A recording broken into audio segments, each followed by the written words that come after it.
Creek Chasm near Blackpool on the west coast is a natural wonder. Steep sandstone cliffs carved beautifully by the rise and fall of the creek create a picturesque path through the shadow of the native forest. Trevor Johnston found this place by accident years ago, so let's join him and find out more about this natural treasure.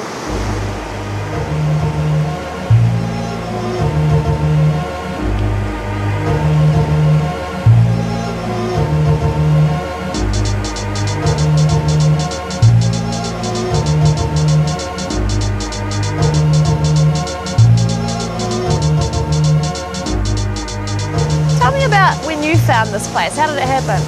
Well, I'm a keen photographer and I located the place probably 15, 18 years ago now and looked down into it off one of the bridges and thought, wow, what an amazing place. 80 feet straight down into the chasm. So I came in here and exposed quite a bit of slide film and made DOC aware of it in 1998. There's a few bits and pieces and remnants of mining days.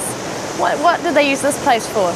Well, the chasm just so happened to flow past where the Blackpool mine was and the railway precinct that serviced the coal mining industry here. So they were up on the north and south rim of the chasm, so as a consequence when the mine closed down, a lot of the debris from the cleanup ended up in the chasm. Why do you love this place so much? No crowds. I mean, you can come here and as a photographer you can go into it and you're not going to strike anybody. I mean, it's an amazing place like that. It's just low population. Places still out there to discover for people. People know about them, but you've got to get into them and, you know, have the feet on the ground to really discover them and be in awe of them. Do you know how the chasm was formed? Well, the creek's always obviously flowed down through here, and I just think over the years it's actually formed more formations and cut the bed lower through the chasm. It's pretty dynamic through here, and in flood times you'll see logs lodged in the chasm probably 12, 15 feet high above your head, so it gives you an idea of just the water flow and the velocity that comes through. And some of the old relics through here get shifted in the floods and slowly work their way to the south end of the chasm, so it's just time. I'm always fascinated when I look at some of the photographs after a trip through here of the faces that actually appear in the formations on the side, and then there's the iron hydroxide seeps that come out of the fissures in the sandstone that give it the orange coloration, yeah.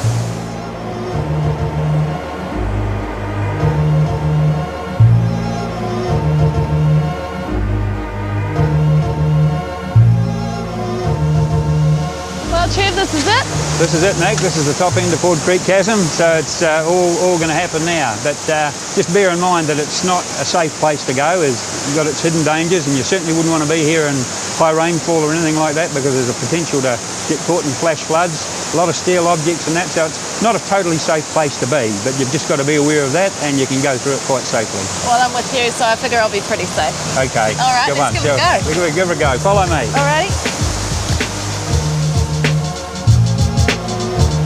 Ford Creek Chasm is one of those special places you don't come across every day. Who needs the Grand Canyon when you have your own slice of wonder right here on the west coast?